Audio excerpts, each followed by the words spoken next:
The 1320 Kings insider, creator of the Kings Beat, our good, close, longtime personal friend, James Ham. What's happening? It's hammer time. What's going on? Hopefully my audio is better this time. I'm sure it is nothing short of magnificent. You and Brendan and the crew over there at the Kings Beat, y'all got us thinking a little bit here, and I want you to elaborate on this a little bit because it was in a recent edition of the podcast. It was in Sunday Musings as well. If you're not a subscriber to the Kings Beat newsletter, shame on you. Go to thekingsbeat.com. There's been so much talk about trading back, trading out. You guys explored trading up. Lay that out for this a little bit because, quite honestly, James, Kenny, and I couldn't figure it out. Yeah, don't see it, James. Come on, talk to us, baby. Yeah, look, I think it's an interesting idea. Like, we talked about it on the podcast, and I thought Brendan Nunes had just an absolutely brilliant take on it. It's that, like, when are the Kings ever going to be this high in the draft again? I mean, it could happen next year, but the hope is, the dream is that you're going to push forward and potentially be a playoff team this coming season. And if that's the case, then you fall out of the lottery. Even if you barely miss, you're still looking at like an 11, 12 pick. Getting up to number 4 is, it could be a long time before the Kings are number 4 again if things go right. And things don't ever go right, so I guess we probably shouldn't think of it that way. But it's easier to move from 4 to 2 than it is to move from 7 to 2 or from 12 to 2. It just is. It's a much smaller jump. And while we don't know exactly who and what could possibly be available, there are rumors that Oklahoma City is not enamored with Chet Holmgren. There are rumors that Orlando has sort of locked in on Jabari Smith Jr. with the number 1 pick. And so if there's a way for you to go from number 4 to number 2, get one of the 2 best players in this year's draft, which, could be franchise changing and could fit perfectly next to Domantas Sabonis, then I think you got to kick the tires. Because again, if you take, let's just go back to the Luka trade, right?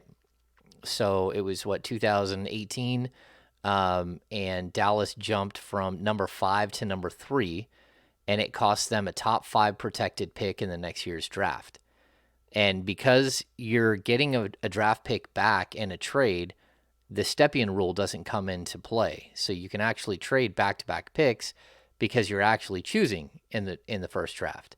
And so, look, if the Kings could trade a lottery protected, a top 5 protected pick or a top 8 protected pick in next year's draft and come away with one of the best 2 players in this draft, if they think that those players at the top are all-star or star-level potential players, then it kind of makes sense. And there are some rumors. There were some things floated out there. My old boss at ESPN, Henry Abbott, put it out there that he had heard rumors that the Kings were looking potentially to move up and that OKC was potentially looking to move down. And maybe there is a marriage here. I'm not sure if that's the case. There's a long time between now and June 23rd when the draft takes place. But it's at least intriguing because I don't think anyone thinks that the number 4 pick, whether it's Shaedon Sharpe or it's Ivy, I don't think anyone thinks that pick is what puts you over the top and puts you in the playoffs this year. And I think if you move up into the top 2, one of those 2 players has the potential to maybe be a game changer even in year 1 and provide enough to help you move forward. And then 2 years from now, we're going to really see who that player is. And it's possible the number 4 pick in this year's draft could be better than the number 2 pick in this year's draft 5 years from now. But immediate help, I think Holmgren and Smith are both safer picks than Ivy or Sharpe. So it's intriguing, at least to say the least. And I think it's something, the Kings should explore every option. They should explore staying at number 4. They should explore trading down, trading out. And realistically, they should even look at trading up. And if the right thing is there, the right move is there, and it makes sense for your franchise, go for it. Shoot for the moon. I'm all for it if they can get it done. I don't think they can get it done, but I'm all for it if they can. But say, we're having these discussions and it's a real thing. What do you think that price is for, say, let's just say Oklahoma City for sake of argument, trying to get to number 2? What is that price in your opinion? Yeah, I mean, I think that price is next year's first round pick, but it's lottery protected, or I'm going to say top 5. You could try to talk them into like top 8, but I'm going to say top 5 protected. But here's kind of the rub. Like if it's top 5 protected, that stops, like if you're the worst team in the league, the worst place you could be is number 5, right? We already know that. The top 4 picks get 4 teams move up in the lottery and you fall back to number 5. But the way it worked out for Atlanta, and I think the way that the Kings would hope that it would work out, is that Dallas gave up that pick to move up to draft Luka. Well, it ended up being the 10th pick in the next year's draft, where they took Cam Reddish. So if you're good, all roads always lead back to Cam Reddish. Yeah. As they should. Yeah. So the point is though that, like, if you're good, if this is the franchise altering move that you need, then what it does is it really does set you up to it buffers how badly this next year's draft pick hurts, right? So there's a big difference between giving up the 12th pick in the draft and giving up the 6th pick in the draft. And so if you're a team that somehow makes the playoffs next year, then you're looking at like the 15th, the 16th, the 17th, 18th pick, right around there. And to me, that makes sense. Like, would you trade the 4th pick and the 16th pick in this year's draft for a franchise-altering player?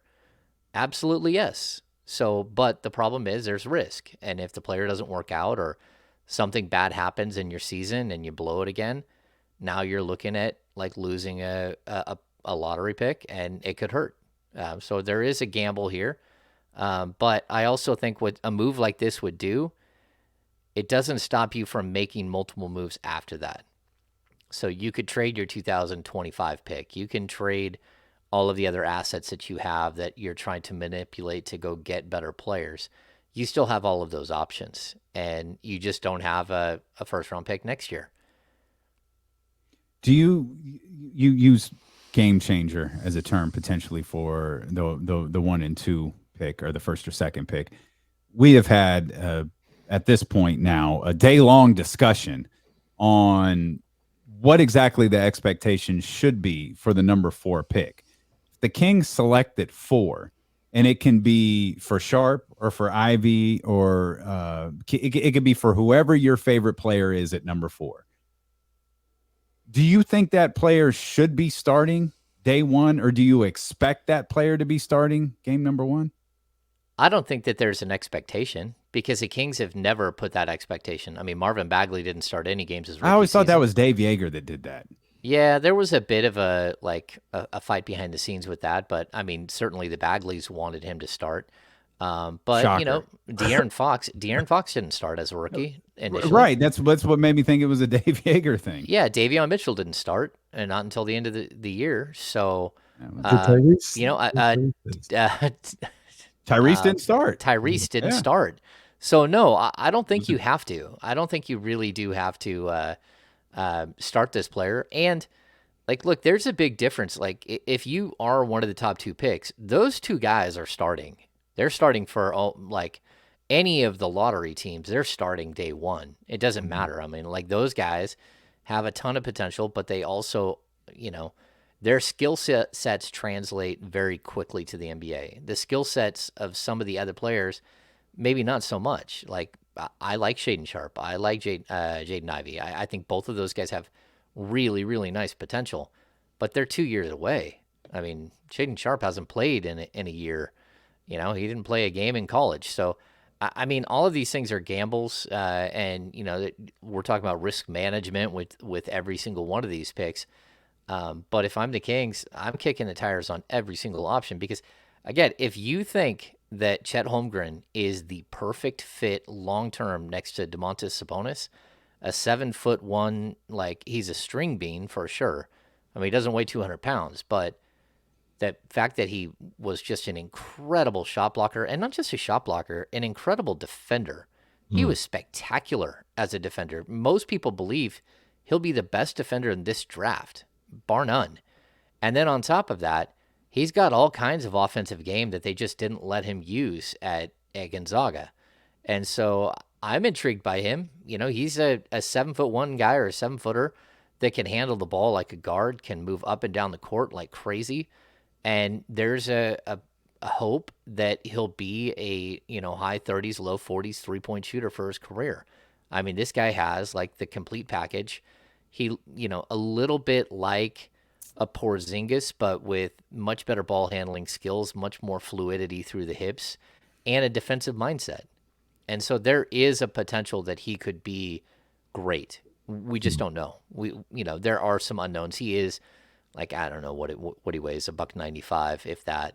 That's what's listed. Yeah. Yeah. But $195, and he blocked everybody and held his own against everybody in at the college level. Maybe that's not the case at the pro level, but I still think he's an interesting. You have him at a prospect. 4? Do you have him at a 4? Yeah, I'd put him at the 4. Yeah. I mean, he can move like a 4, and he can defend the perimeter like a 4. So, I mean, that's where you're really looking. The one thing he's got to do is he got to space the floor. But, Sabonis could take care of that as well if he starts getting back to his 3-point shooting and kind of, can check that box, space the floor. The crazy thing about Chet, for me personally, and I feel like Damon might be in this situation as well, is I look at Chet, I don't think he does anything bad. Like there's not much. I'm not even concerned about the weight thing in the NBA. Like I think he'll be fine. Like he'll be fine. I'm not even concerned about that. I just don't look at him the way everybody else does. It's like a sure thing. Like, this guy is possible all-star. Like I don't see him like that.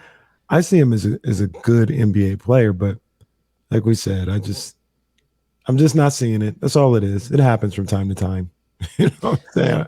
I'm just, like I said, I don't think he's bad at all. Like if the Kings found a way to get to Chet, I'd be just as intrigued as anybody else. But I guess the difference is I don't see him as a guy that you trade up for. Yeah, I mean, to me, he's so incredibly intriguing. I mean, he can be a 3-level scorer at 7 foot something. And, it doesn't take that long. Go back to last year's draft and Evan Mobley. Like, he doesn't weigh that much less than Evan Mobley. And I love Evan Mobley's game, but, I mean, most people believe that, Chet has the same type of potential and maybe even more on the offensive end.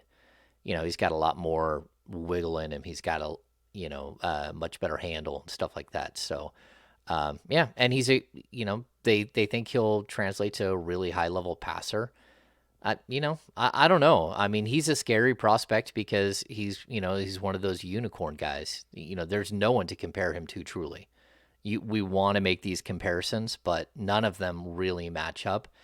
And his body style and everything else is just so incredibly different. So, I laugh every time you say a player has wiggle in them. yeah. I don't know why. I just very much enjoy that part of your analysis. Yeah, it's about swiveling the hips, right? Got to swivel the hips. Yeah, if the guy can actually move, if you watch a guy and he's just so blocky through the hips, you got to have a little bit of a wiggle. You've got to be able to move, and I think Chet can. And like, look, if you can go back and watch Chet, you want to watch Shaden Sharp high school mixtapes, go back and watch Chet. Chet's been known for like 6 years. Yeah, Chet go crazy in high school. Yeah, everybody knows who that guy is, and he can do a whole lot more than everything that we saw at Gonzaga. The one thing I have heard is if you're gonna really focus on him, and you need to get him involved really, really early, and let him do his thing early on, because if not, he has a tendency to fade a little bit. You got to keep him engaged. So that's something that it's a young player issue. But, I guess people could say, do the Kings have the development staff to bring this kid along the right way? And I'm not sure if they do yet. They certainly are building one for sure. But you also, if you bring him in, you need to bring in a big time big man coach and have him work with him and then get him in the gym. And you're only going to be able to bulk him up so much. He's not a player who's going to add 40 pounds, 50 pounds throughout his career and all of a sudden be the guy that you're hoping, the 250-pound center. I just don't think that that's possible.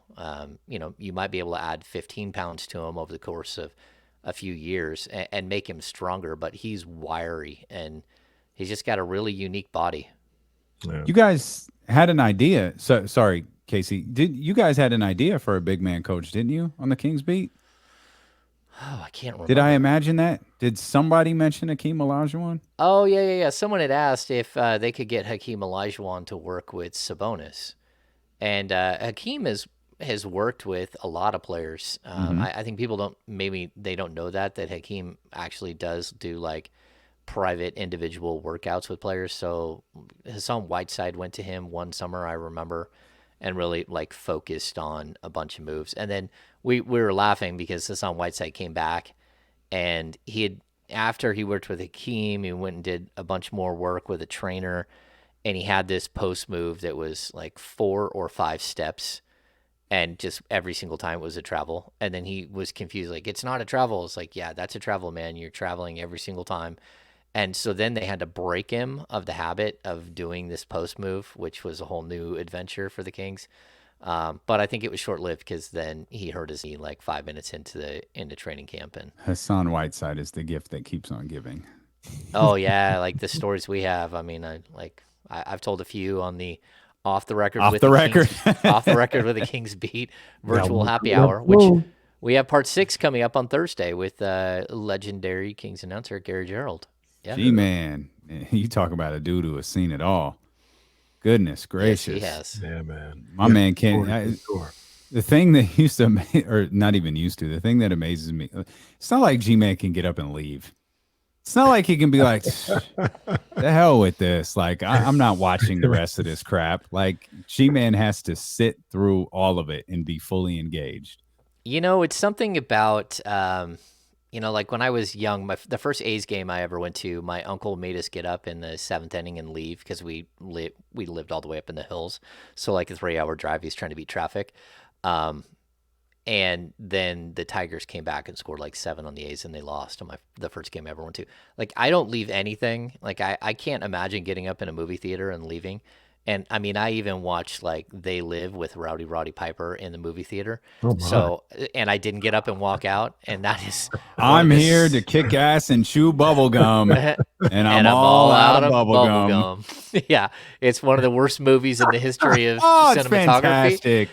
And the day we watched it, something happened with the projectors, so everything was stretched, so all of their heads were super long. I still sat through that whole thing, and I sit through every Kings game just going, all right, well, at least I've got more time to write here at the end. So I do feel for Gary, who's watched some of the worst basketball. He doesn't need Tyrese Halliburton to remind him that there was a 48-point loss last year that was even worse. Yeah, he's got it all up in his head. He knows, he remembers them all. I'll go take a walk. I remember that Toronto game midway through the second quarter. Oh. Let me go explore Golden One Center for a little bit. Did you kick a trash can? I had a great night because I didn't watch much more of that game. Yeah. I said, let me go explore Golden One Center a little bit. Let me see what's going on around here. Just went walking around. Yeah. You know anything about Luke Lauk? I don't know. I don't know much about him. I've done a little bit of research on him, but he's another guy who's worked his way up through the film room, player development coach, stuff like that. So I think we're seeing a trend that a lot of the coaches from the Nigerian national team that Mike Brown coached are joining the team. So it's almost like he's getting the band back together from last summer. So even though it was a 2020 Olympics, but they were played in 2021, right? So right, yeah. So it really is just last year's Olympics, Yeah. So these guys were all together last year, working together, developing a team together, beating Team USA in a scrimmage, like working with Shemezi Metu. So I think it's good that some of these guys have like really, really strong ties to each other. And of course, he was with Mike Brown in Golden State, so they have ties that bind there. Freeport playing 42 minutes a game now. The coach is back. Freeport, Look like, I'm cooking now, baby. Give me that rock. Freeport out there that too. like Kenny's Birdman gift, like just rubbing his hands together, knowing he about to cook this season. His boy Mike Brown with him. Yeah. So we'll just talk about the actual hires or reported hires right now. We got 3 guys on the bench. How many more spots do you think would be on Mike Brown's bench? 1 or 2 for sure. Just straight up, if we're looking at just assistants, probably 2. And then on top of that, we're talking about player development coaches and stuff like that. It's the second row guys. Huh? Yeah, we really don't have any idea outside of like the likelihood that Doug Christie is back. We don't know about Rico Hines. We don't know about Lindsey. We don't know about Stacey Ogman. Like there are a lot of questions. Jonah Hurst-Q. We don't know what's going to happen with any of those guys. They're all under contract for next season, from what I know. I don't even know, Bobby Jackson with the Stockton Kings. I think he'll be back, but there's nothing. The Kings are pretty mum on all this stuff right now. They're really focused on the draft. They've got a draft workout today, a draft workout tomorrow. Again, they're not letting media in for any of those. And it's probably second round pick type guys. And then they're going to spend Wednesday, Thursday, Friday down in Southern California at different pro days where you get to watch, the one on none, the ghost workouts, which are always entertaining. Are the Kings, I think this is the impetus of all these discussions. Like the Kings are in super prime real estate here at the 4th pick, right? Like, because if you believe those 3 guys, Palicic, Bar, that they're going top 3, like you can fall in love, have your pick of the draft if you're there at 4 where the Kings are. Or there's the off chance that maybe, and I think everyone assumes it would be like, it would be Sam Presti falls in love with someone like Shaden Sharp and sees this tremendous upside in Shaden Sharp. And suddenly one of the other guys falls out, most likely, like, I don't think any of them are, but the likely one would probably be Paolo. And now all of a sudden you're at 4, you're in a position to land Paolo Banchero. This is like it's the 4th pick, and the Kings have been here before, but this is like the most valuable 4th pick I think they've had ever. And it feels even more valuable than, like, as stupid as it sounds, this feels more valuable than last year's 4th round pick, because there was this belief of, this guy's going 1, 2, 3. These are the top picks. And then all of a sudden here comes Scotty Barnes with an RKO out of nowhere. And Toronto's like, no, that's our guy. That's the rookie of the year right there. Yeah. And Giddey moving up to 6. I think the top 3 were pretty set. Then after that, it got a little wild. We had Franz and Scotty Barnes as Kings at various points through last year's mock draft process, and they never made it to him.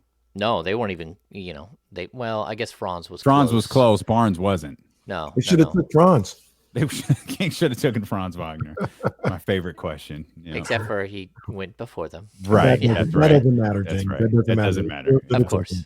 They should have beat up Orlando to take their pick. Yeah. Well, I think it's a good point. It's something that I talked about last week too. I think that the Kings are at like the pivot spot in the draft, because even if you talk about the potential for OKC not wanting to draft Chet Holmgren at number 2 and having a little bit of wiggle room where they might want to trade down, they don't want to trade down. They want to trade down 1 or 2 spots. Like they want to stay in at the top of the draft where they're gambling for, looking for the next big name that gets overlooked and develops and becomes a star. So, that number 2 pick, I don't think is available to everyone. It would probably be, maybe if it is available, it's available to number 3, number 4, number 5. I don't think they'd go deeper than that. And I do think that they like Ivy. They would just struggle to take him at number 2. But if you love the guy, you might as well draft him. I think that there's going to be some mixed messages sent out here, some smoke signals like what we've seen already. But Some Again, lies is what you're saying. There's going to be some lies thrown yeah, some out lies. there. Well, Live season is hot right now. Yeah. I mean, is it a lie that I know that Shaden Sharp worked out for the Kings and they were at they had an interview with him and they went to his pre-draft workout? Is that a lie to say that they kicked the tires really hard on Shaden Sharp? No. But if someone at number 6 loves Shaden Sharp, now they're thinking, okay, well, maybe it's possible the Kings will draft him. So I think the number 4 spot, it's not just about, this being a 3 or a 4-man draft or a 5-man draft.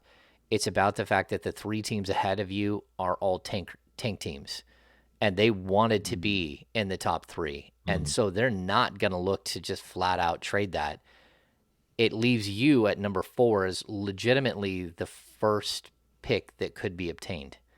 And that's substantial. And so I really do think that that's where the Kings' value is. And I talked about this, the fact that Detroit is a pick behind you and could fall in love with one of these guys and think they fit perfectly with Cade Cunningham.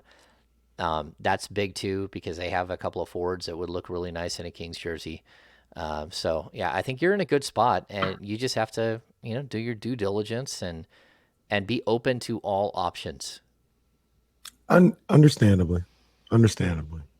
I will say this though, real quick, and I just want to say this, James. I'm going to have you elaborate elaborate your thoughts on this on the other side, because I know you got some thoughts on it. You want to make the pick of 4? Yeah, I'm with that.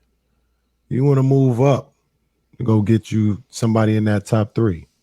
Yeah, I'm with that. This old talk about moving back and then moving back from the move back, I'm not interested, James. I'm not interested. All right. I haven't seen a scenario yet where I'm okay with the move back. And I know you've been the proponent of the move back, the possible move back. So I want to lay out, a little stronger why I don't want to. I'm not there yet. I'll put it to you like that. I want to say I don't want to. I'm just not there yet. And I want you to tell me, why I should be a little more open to it. The Jeffersons are moving on up and the Hams are moving on back. We'll get James's thoughts on moving back in the draft and his thoughts on a couple of players that we've talked about here today when Dylan and Casey return here on Sacramento's #1 sports station, ESPN 1320. I got sidetracked with this. See this Washington Post alert that says Russia has banned 1,000 Americans from entering the country, including President Biden and Vice President Harris. And somehow Morgan Freeman has made this list as well. Morgan Freeman is not allowed into Russia. And all I could think about was Eddie Dufresne climbed through 400 yards of filth smelling.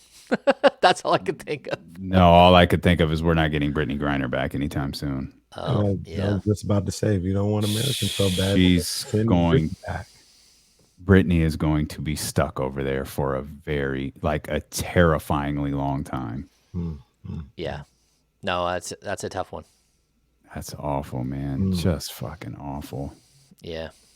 No, I'm with you. It's terrible. Yeah. That's a big slap to the face. How are you going to ban people? No one wants to go there right now anyways. Yeah. That seems really strange. So I'm hoping that there's some sort of prisoner exchange, but they pushed her court date back like another month, and even then she has no idea how long she's gonna be there, like what kind of sentence she could possibly get. So yeah, awful. Oh man, Jesse, did you still not get that invite I sent you? Damn it. So damn it, pal. One of these, where is that? Where is it at? Because James was talking about the 1-on-0 workout. 1-on-0. Can't find it. But James was talking about the, legendary 1-on-0 workouts and, everything that comes with those. And then somebody, I can't remember who it was, I can't remember what I thought I had it. But they say, oh yeah, Marvin Bagley that's how we got Marvin Bagley because of those 1-on-0 workouts.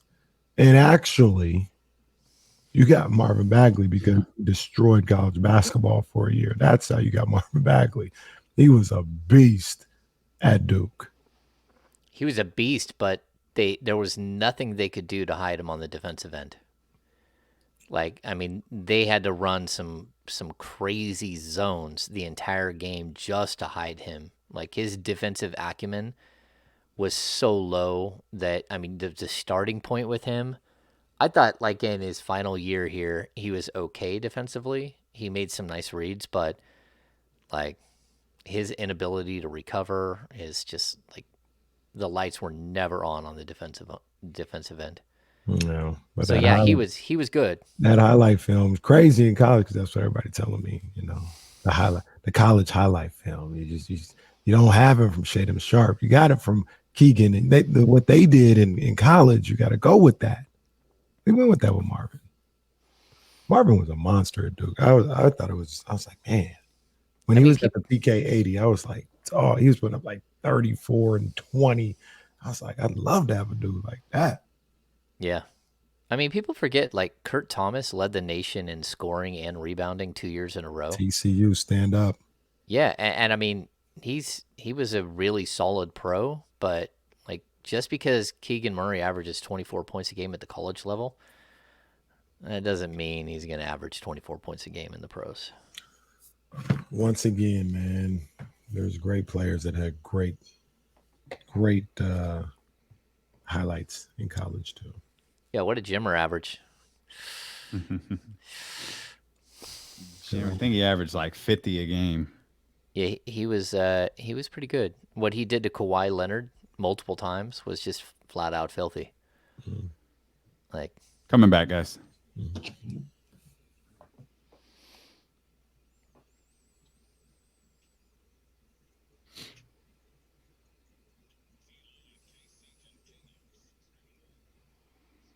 Live on the Odyssey app, live on Twitch, YouTube, Facebook, and of course here on 1320 AM. I don't know why this is, but inevitably at least once a day, Jimmer Fredette comes up in conversation. I don't know how, I don't know why, but at least once per day, Jimmer Fredette's name gets mentioned here on D'Lo and Casey. He was so good in college. Oh, yes. That's how you got to evaluate your picks, and that's how you got to make your picks, because you have to go with who showed it to you in college. My favorite Jimmer moment, I covered him at Edgewood at the Celebrity Golf Tournament during the lockout. So he got drafted, and then the lockout happened like 4 days later. And we got to the 17th hole, and 17th hole is picturesque. It's right on the coastline of Lake Tahoe. And, he was playing with Tebow, so, like, Tebow couldn't hit a guy running down the beach with a pass, and Jimmer hit him like 50 yards out. And then a guy ran way out into the middle of the water and put his arms out, and Jimmer took a basketball and hit like a 50-footer and hit the dude right in the chest and made the basket. And then there were these 3 young ladies holding up a sign and said, "Jimmer, can we be your sister wives?" That was my favorite Jimmer moment. Was that moment. We have photos of that hiding somewhere. Big gigantic sign right there on the beach. That's crazy. Calling to Jimmer. Now, I will say this. I always use that as the reference as to why you just can't be like, well, they did it in college, so that's why you got to go with them, because Jimmer was amazing in college. He was the nicest guy ever, and his wife, Whitney, was absolutely spectacular. One of the best, like, player ladies we've had around, because she really did spend time and hung out with us and stuff. She was cool. Well, just a really good dude. Well, the thing about it, James, is I know why he can't, because he's a tweener, doesn't really defend. I still don't know why he couldn't play in the NBA. Like, I think Jimmer is super skilled. Like, I think he's really good. His ability to score is NBA level easy. Like, he can shoot it, he can get his shot off, things of that nature. I was always a big Jimmer proponent, not like taking him with the pick, but just being in the league. Like, man, Jimmer can't be on somebody's roster right now. Like, that's crazy. It like, just never really worked, I guess. Being around him, he's such like a quiet guy, and so incredibly respectful. With Jimmer, it really did come down to, I believe, like I wrote a piece one time and I didn't compare him to Tebow because a lot of people wanted to say he's like the basketball Tebow, and he wasn't. Because Tebow was, like this big muscle bound guy, and even like when we're at Edgewood, when he teed off, it sounded like someone shot a shotgun. I don't think I've ever heard a ball come off a face that loud ever.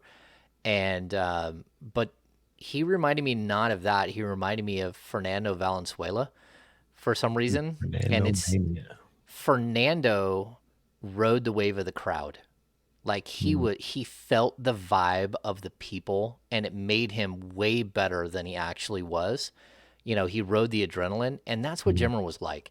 So when you were in the gym and Jimmer hit one, you could feel a little murmur. When he hit a second one, all of a sudden that murmur got a little louder, and you could see him like feeling the buildup. And I think that that's what made him great. And the fact that he tried to fit in at the pro level, he's not a fit in guy. He's Jamal Crawford that doesn't care. Just go out there and shoot. Let it fly. Don't let anyone tell you no. Just go and do it. And then he got picked on the defensive end. I mean, like defensively, there's no way to hide him on the defensive end. Do you want to defend yourself? Because it sounded like before the commercial break that Kenny hated you. See, that's I don't James. That's one rule of that's what I advice heard. here- One rule of advice here, is I teach you, this game. Don't listen to the media. They'll always turn your words, and turn them sideways and do whatever they want to do with them. The media is not your friend, James. I heard I hate James Ham because he wants to trade back. That's what I heard. So if we want to clean that up, And let's that's clean not that what up. I said. I said I think I hate James Ham. Oh, my bad. My bad. I did not My say bad. definitively. Yeah. Kenny is adamant against the idea of trading back. let me run it back a little bit too. Like, Yeah. I'm just not there yet for some of the specifications that some people have, right? So if they're like, you could trade back from 4 to, I'll just throw on, I don't even know who's there. You can trade back from 4 to 12 and get you an established starter. And I'm like, no, I'm not interested in that. I keep throwing the name out there. I'm not interested in John Salmons. And John Salmons is an established starter in this league. Be honest with you, James, I'm not interested in Harrison Barnes. Like, I'm not trading 4 for Harrison Barnes. I'll trade 4 for an all-star or somebody that maybe if they aren't a current all-star, they made one a year or two ago, may still have it in them. I'll do it for that, but I'm not interested in trading back for just an established starter. That's not good enough for me. Yeah, I mean, it's got to be a plus starter. It's got to be a near all-star. You said Harrison Barnes, but like Harrison Barnes or better, age 24, 25, 23, 24, 25, under contract for another 4 years. It's got to fit so many like very close boxes. That's one thing, but I think that there's a way, like I talked about this on one of the pods, there's a way to boom back multiple times. So if I'm sitting at 4 and we've got somebody it's Detroit sitting right behind you, and Detroit absolutely falls in love with somebody. Heck yeah, I'm taking Sadiq Bey to go from 4 to 5. That because to me, like this team isn't. People were asking on Twitter. They're asking questions earlier, and I said look, this team isn't like 2 guys away or 1 guy away. This team is 4 people away, 3 people away from being in the playoff conversation.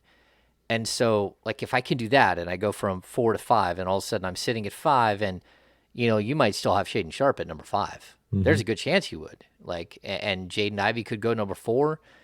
Then if I'm sitting at number 5 and, again, Washington calls and says I got the number 10 pick in Kyle Kuzma, I got to at least listen.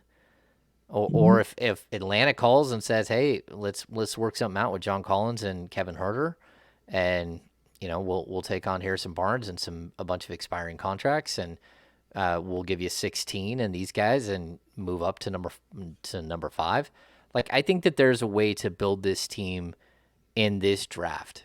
Like, you don't just have to build it by drafting one player. You don't have to build it by trading one time. I think you can do multiple things to build out the roster. And maybe I'm crazy, and maybe that's just impossible, but I'll tell you, like, all these teams were together in Chicago over the last week, and they're all talking trades. They all have an idea of what they can do. I mean, there's rumors there that the Kings have already made the move to number 2. Like, that's the rumor out there, that they already moved to number 2. So, these deals typically happen when everybody's in one place, like a month before the draft. There's no reason to wait until the last minute, because that you're not going to get something better. And again, we talked about OKC. If you're OKC, you know that, like, the Kings are notoriously bad. They have a vision to get into the playoffs, but they might not get into the playoffs. So would you take their pick, a future first-round Kings pick? I'd value that as much or more than I would a Detroit Pistons pick at number 5. And so I really do think that there is a way for the Kings here to, move up, move back, move sideways, but it's got to be multiple moves, because this team is not just one draft pick away or one trade the draft pick for John Collins. That's just not enough for this team to turn the corner. You have so much more work to do after that. These are two such dramatically different lines of thinking, because one is moving up, in which you're possibly giving up other assets to get a player, obviously, that you believe is a game changer. The other, you're not far away from, I guess it's a game-changing category, like in the top 3. You're not that far away from it, but the other line of thinking is to trade back and build out the rest of the roster with, like, older players. Like, and it's so dramatically different. And I don't know that one is better or one is worse. My immediate fear with, trading back, and even like in a John Collins conversation, I think this team already has accumulated a little bit more age than we realize. Yeah. And adding a young player to me, like a truly young 19 or 20-year-old, that doesn't feel like that big of a deal to me. Like, De'Aaron is 6 years in the league now. Sabonis is 27. Harrison Barnes is 29. Like, this isn't super team but young. Like, these guys got some miles on them, and so I don't know that, like, making the team older is necessarily, I don't know what the right answer is, but that's my biggest apprehension to adding a so-called established player is, one, I think with the rookie, Sacramento, I think, kind of has a clean slate with the rookie. With John Collins, it's like, it's Sacramento. I don't know if John Collins feels that way or not, but, like, John Collins comes here, his first 10 games, he's averaging 7 points per game. It's because it's Sacramento. They got me playing Mike Brown. What has Mike Brown done? He starts listening to King's Twitter. He starts following the baby giraffe, and all of a sudden everything's gone to hell. Now we've lost draft picks. Now baby giraffe catching strays, John. Well, no, but baby giraffe deserves to catch strays. Baby giraffe, my man Tim Maxwell is not the most. He's not the most cheerful follow on social media. No, he's not. So I think. See, this baby giraffe knows, like, it's the King's fault that I'm playing this way. He didn't like Mike Brown either. That's what I worry about. Like, there are a lot of different things that I worry about with acquiring the established player versus just either taking someone there at 4 or doing what you wrote about this weekend, and it's, taking the gamble of moving up. Yeah, I mean, look, if you're the Sacramento Kings, you have to explore everything. And if you can get back into this draft at, like, what is it? Charlotte has 13 and 15, right? Atlanta has 16. If you can get back into this draft for a second time, I would consider it. Like, there's some, like, we keep having other teams find, like, the guy, right? Who's the combo forward for the Pelicans? Is it Herb Jones? Herb Jones, right? The Kings have to find Herb Jones in this draft. They don't have to find him at the top. They have to find him somewhere else. So, like, if you can give up Rashawn Holmes to the Charlotte Hornets, who liked Rashawn Holmes and need a starting center, for the 15th pick or the 13th pick, and maybe you got to throw in the 47th or whatever the heck the Kings have, 49th, whatever. If you could do something like that, like you have to explore every single option to make this team better. And like what you said, my concern is this team doesn't have any young guys. Yeah. Like truly, truly young guys. Like Nemias Queta is almost 23. Davion Mitchell is almost 24. De'Aaron Fox is 25. Dante DiVincenzo is 24. Where are your 20-year-olds, your 21s, your 22s?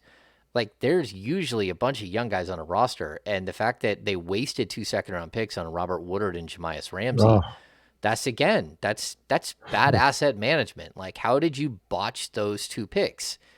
And like a lot of teams do, but I mean, it's second-round picks, but like this draft in particular, you can't botch those picks because you have this age gap moving away from young players. You need to have young players growing and building. Even guys like Chimezie Metu, Damian Jones, Chimezie Metu, 25, Damian Jones, 26, going on 27.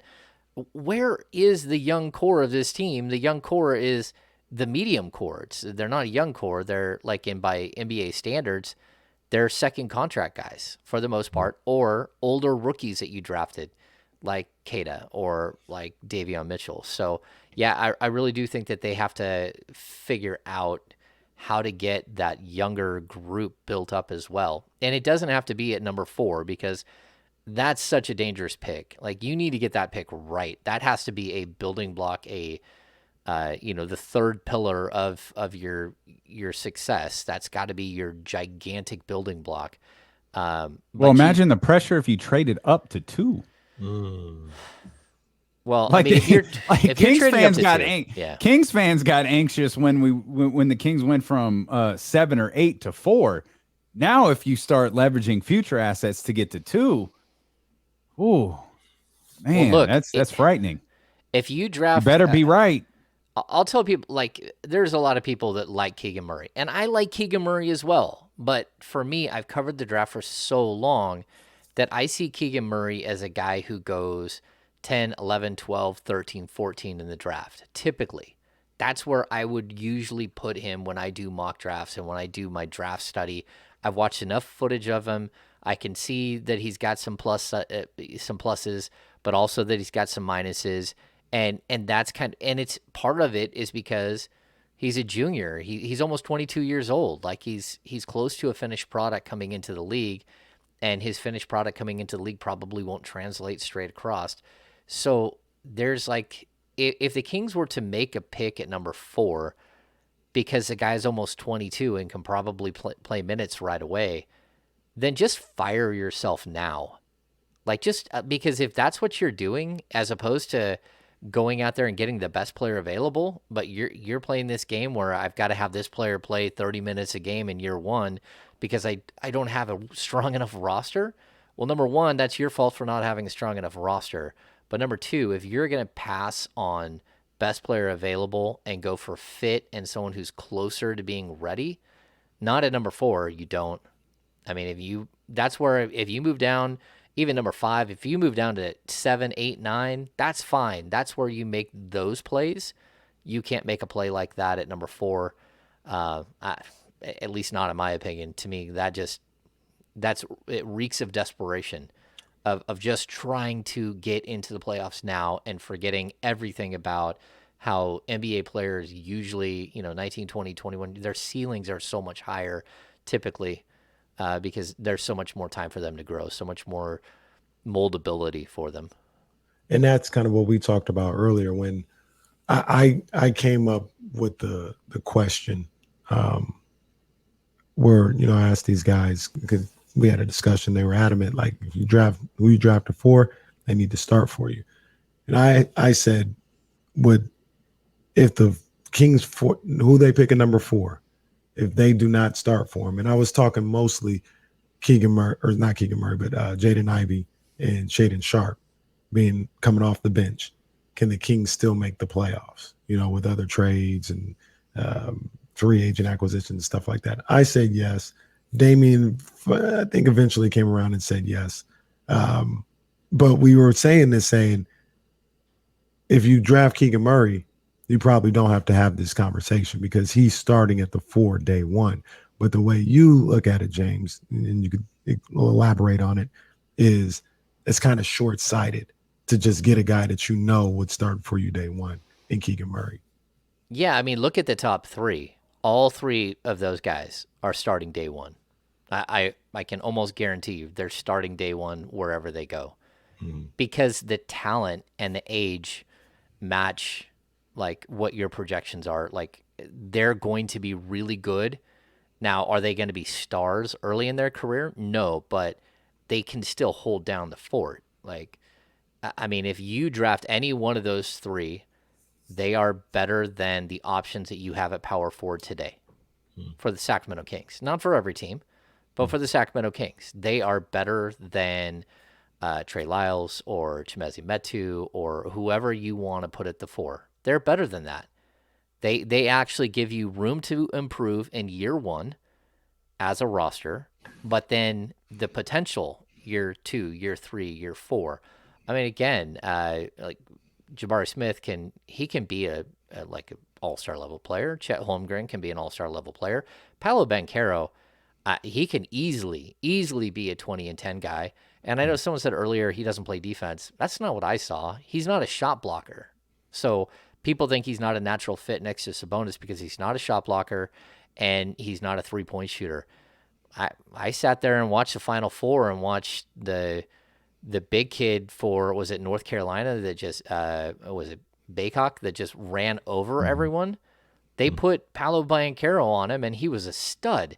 He shut him down. And I'm like, okay, you do have some game. He's a position defender. He might not be great in space, but like these guys, all of them have like really, really high level. They're plus starters. They're almost guaranteed plus starters in the NBA. Once you get past number 3, then it gets a little dicey. You're not sure. You're banking on potential versus, productivity, what a guy can do, but you're banking on potential. It comes a point where you get through with potential and you get to the players that, okay, I know they're really good because they showed me what they could do, and I know who they should be at the NBA level. Those players are usually around number 9, where Davion Mitchell went, where you knew exactly what you were getting at number 9, and you thought it would translate. It pretty much translated. You're getting a long-term guy who's going to be in the rotation. I would have liked a little bit more of a starter at that point. But yeah, I mean, it's just an interesting discussion on the way to build a roster and the way to build your franchise up. But for me, like I'm not taking Keegan Murray at number 4. I'm willing to do a whole lot of things though outside of that. Like I would go up, I would go down, I would go completely out of this draft if you have to. But I better get either one or two major pieces that fill what I'm doing and how I move forward, who are young, near all-star potential, under contract long-term, or at least team control long-term. There's a lot to it. One of those could be at 4. Yeah. Like, okay. I mean, I just want to make sure, because we talked a lot about moving up and moving back, but you think a piece can be added here at 4. Oh, heck yeah. You can, especially if one of the big guys fall. Sure. Yeah. All I right. mean, especially if one of the big guys fall. And since you're so old, you might as well take the young guy. The youngest guy as a team. If you're so old, you might as well just take the guy that's like 18, 19 years old. And who's that, Kenny? Who's the Shaden Sharp? I'm just okay. All right. I'm just saying. Yeah. You're so old, you got to balance it out. Go get the young guy. Jalen Green all over again, except the Kings can actually get him this time. We appreciate you so much for being with us. If you miss any part of today's show, you could catch it on podcast form on Apple, here on the Odyssey app, on Spotify, Google Play, or whatever it may be. Of course, you can catch the Kings Beat podcast coming out multiple times per week on those same platforms. Subscribe to the Kings Beat YouTube channel.